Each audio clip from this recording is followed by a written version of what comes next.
আসসালামু আলাইকুম রহমতুল্লাহ। শিবতপুর জামা মসজিদর অলরেডি ও আর একটুকু আমি ভিডিও করলাম।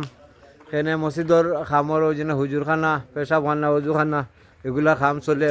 ও মুসল্লি খোলাচোন রাজু রাজু আহমদে তাইন কিছু টাকা কালেকশন করছিলা, প্রায় 1 লাখ টাকা ও লইয়া আইছেন।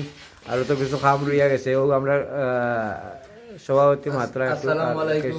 আসলে আমি মসজিদের দেখানোর দরকার আছে, আর আল্লাহর হুকুম হইলে আমরা মসজিদ হয়ে গেছে অনেক ওজুখানা পেশাবখানা চলের কাজ।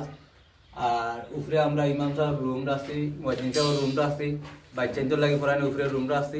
নিচে আমরা রইলো অজুখানা, ও হইলো আমরা অজুখানা। নিচে টাইস হইব, ফ্লোরও টাইস হইব। আমরা নিচ সাইডে আশা করছিলাম টাইস করতাম।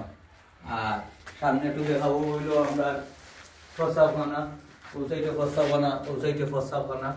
এই ওখানে আছে আমরা 3টা টয়লেট। তো ওখানে আসা আমরা যে 1 লক্ষ টাকা পাইছি একটা অনুদান আমার বাতিজা রাজুর মাধ্যমে। আর ও সাইডে আরো রয়েছে, আশা করছি আরো 2 লক্ষ টাকা হইলে আলহামদুলিল্লাহ হয়ে যাব। আমরা একটা আংশিক একটা হিসাব নিছি আর কি। এই সাইড যদি আরো 2 লক্ষ টাকা হয়ে যায় তা আমরা ফ্লোর নিচ এবারে ওয়াল হয়ে যাব নিচর কমপ্লিট। যদি কেউ যখন ভিডিওটা শেয়ার করবা আর যারা পাইবা আমার অনুরোধ থাকবো যে আমরা সাহায্য করতাম। মসজিদ তো মূলও চলে, সব সাহায্য চলে। আলহামদুলিল্লাহ আমরা আরো 2 লক্ষ টাকা হইলে আমরা নিচর কামটা কমপ্লিট হইব। যে দিছেন বা যে দিবা তারা দুনিয়া আখিরাতে এর ফলে তো আমরা কৃতজ্ঞতা আখিরাতেও পাইবা। আর যারা ভিডিওটা দেখে উৎসাহিত করবা তারাও আমরা আশা করবো তারাও একটা অনুদান হলে আরো পাইতাম।